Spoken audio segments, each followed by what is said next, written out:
It's a good day. Won't be as upset in this video. Oh, need to fix that. There. Scoot up a little.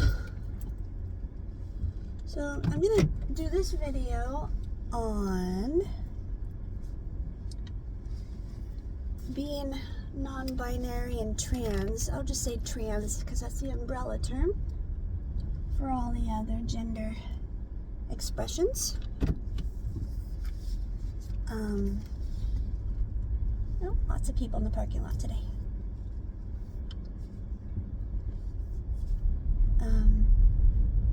So I think I mentioned in another video that the first decision of my day is what gender expression am I going to lean to that day. Now, sometimes I go through weeks where I pretty much wear the same thing, either to save time or because I don't want to grab it or dig around my closet for a new look. But it's also because like maybe I'm feeling pretty much the same way gender-wise for that season, and it makes it easier. But I could have a random day where I wake up and I'm like, I want to wear a dress, or I want to wear something more masculine. And I got to thinking that if you don't necessarily want to transition, or if you were born a lot shorter or a lot taller than maybe the gender norms are, like say if you want to express yourself more masculine and you're 5'2" like me, it's going to be really tough to find a good pair of joggers or a jumpsuit. Or even like growing up, I always loved men's jewelry, like men's rings, and jewelers would tell me, we can't downsize that far for you because it's literally physically impossible. So it wasn't until recently that some companies came out with gender neutral jewelry. So like jewelry that is more oversized or chunky or angular is used to be you can only find that in the men's jewelry, but I could never wear it because I have very tiny hands.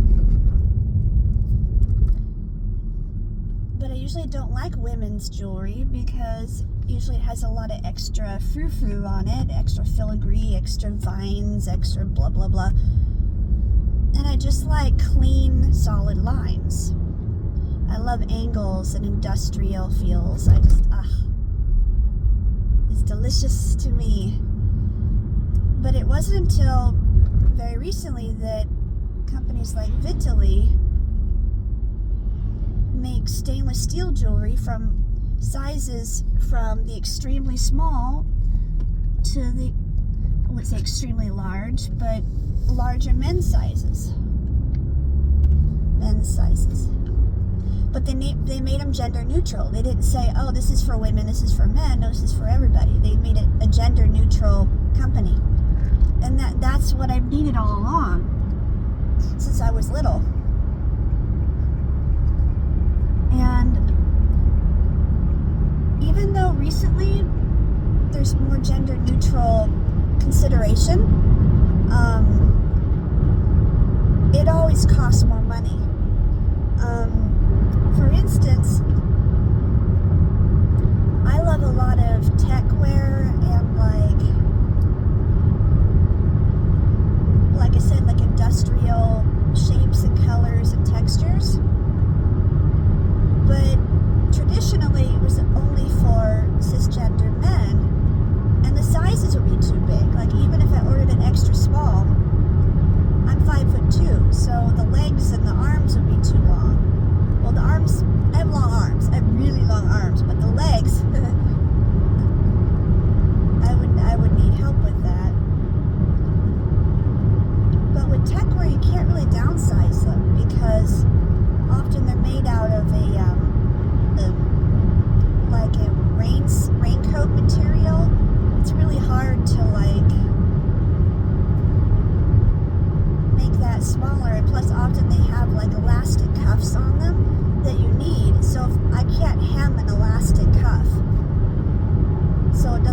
work on for pants. But I've always felt that I was maybe more, like, I've never bought designer. Like, I love Gucci and all of that, but I would never buy something just because it's designer. But nowadays, thanks to capitalism and mass market everything, the only truly gender neutral things that you can buy at like Walmart is a hoodie and sweatpants. Because it's really difficult to downsize quality denim. Like, yes, I could technically buy men's jeans, but they wouldn't fit right. It would take a lot of work and extra money.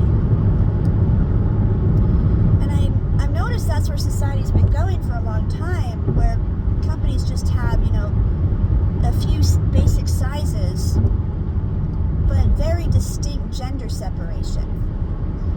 Where if you're a gender neutral person, maybe you don't want very tight jeans. Maybe you don't want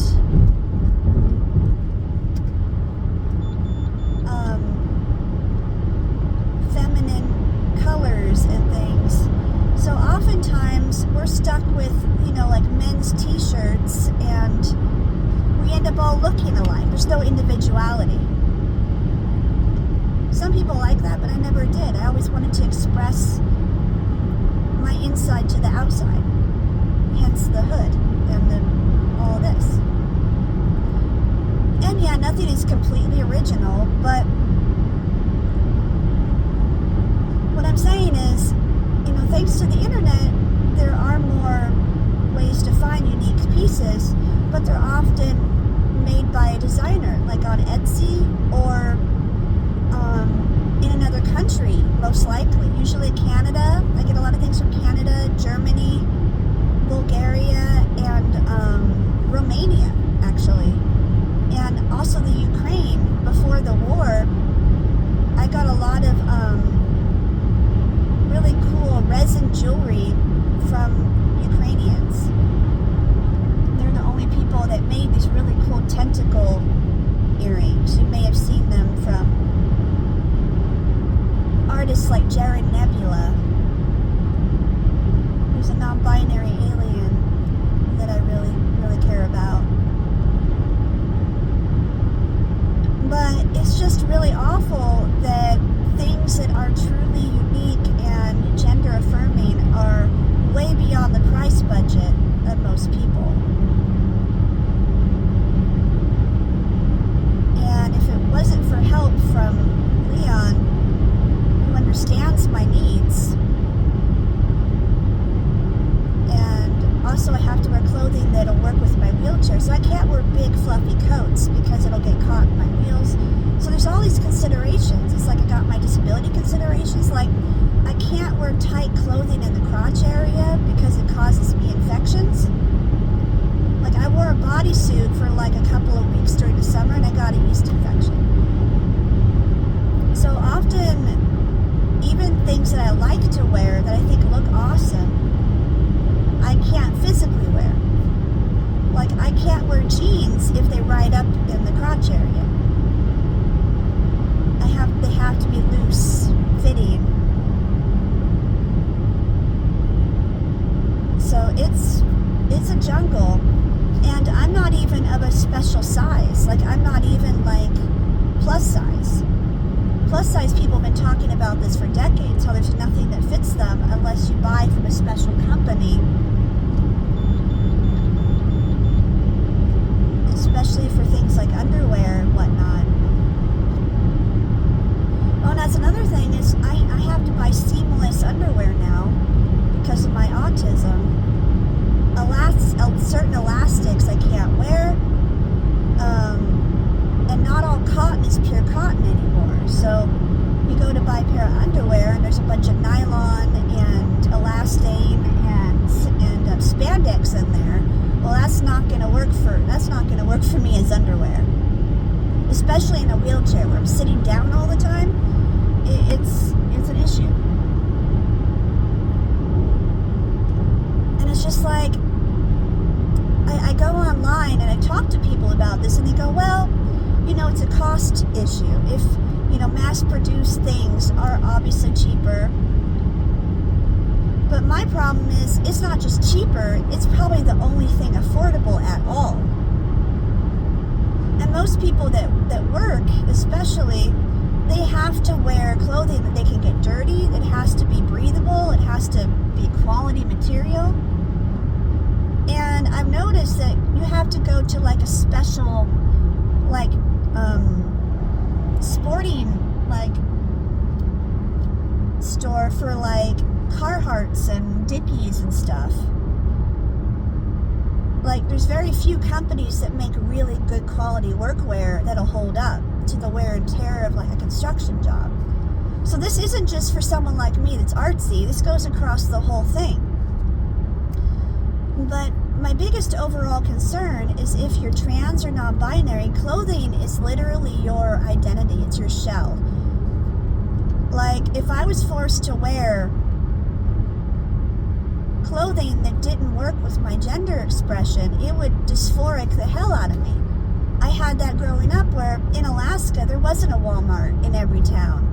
So I had to wear either very expensive clothing like $200 jeans because shipping was so expensive when I was growing up. So I had like 3 pairs of jeans that cost way more than they were worth, and they weren't even name brand. They were just Levi's, and they were $200.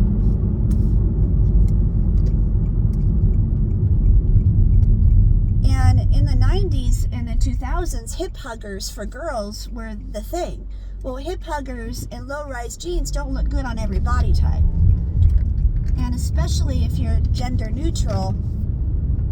And it's not even up to dress code. She got dress codes to consider with schools and work, and also quality to consider, and shipping costs, and it's just a gambit. Like, I kind of feel lucky that Leon supports my needs as a trans person. But I really wish this was talked about more. Not just for people of different sizes, but also, like, if you're trans, it should be part of your medical care to have given to you a budget to buy quality, long-lasting pieces that are gender affirming. Like really good quality cotton hoodies, if that's your thing.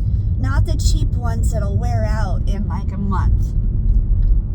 And I love to wear jumpsuits because with my autism, I get and ADHD, I get decision overload. So a jumpsuit creates the whole look, and then I just add a few pieces in there. So I have half of my closet is jumpsuits. Well, jumpsuits, they have to fit your body just right, and often jumpsuits can be too feminine. So I have to search for jumpsuits that are not dysphoric for me, but often they don't fit me. Then again, so then I have to go to Etsy and spend $160 on a jumpsuit that'll fit me that is gender neutral, because the company may be gender neutral or more post-apocalyptic communities often have more gender neutral clothing, because in cyberpunk culture there's a lot of trans things. In fact, one of my favorite singers just wrote a book called The Memory Librarian, where it's about trans identity and the cyberpunk culture, and it's so affirming to me. But if you look at the cover of that book, all of the clothing that she's wearing is designer. It's pieces that were specially made to fit her.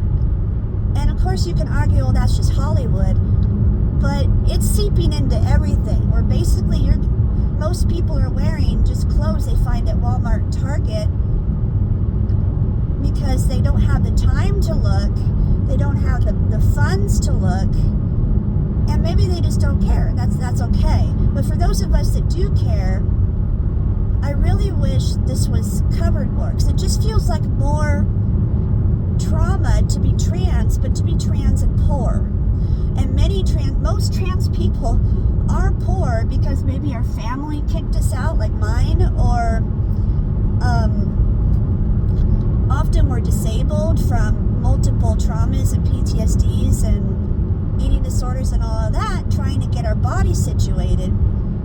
So we probably couldn't stay at one job for very long because we would get bullied, like me, or just have a mental breakdown, also like me. So we don't have this huge safety net to take care of ourselves, to eat the foods that are best for our bodies, and to wear clothing that makes us feel empowered. Powerful, yes, but empowered. Like, to me, my clothing is just as important to me as medication, because it gives me that strength to be like, this is who I am. Let me go forward. So I believe clothing and piercings and tattoos are part of the trans experience and should be treatments along with maybe gender affirming surgeries and like testosterone, estrogen, voice changing therapy, the whole thing. I think it should all be together, because it is together. If you're trans, you know. You change your whole fecking wardrobe when you transition. But it shouldn't take 10 years to gather the resources to do it. But time and time again, I hear from my fellow friends, and myself included, it's taken us an average of like 5 or 10 years to make the transition physically, and also with our clothing and job choices. And it's a very slow and painful process with scars and a whole bunch. It's not easy, but we don't have a choice. People like to say, oh, if you're trans, you have a choice. No, you don't. It's either you transition or you die. You die slowly. And I would feel like I'm dying slowly if I wasn't able to buy the very simple things that I need to feel like myself. But anyway, I hope this resonates with somebody. It's so refreshing to get that out, because I've been wanting to say it for a long time. But the government likes to make me feel like I'm a piece of shit for buying something that to them is a luxury, but to me it's a necessity. So anyway, I love you. It's a gorgeous day.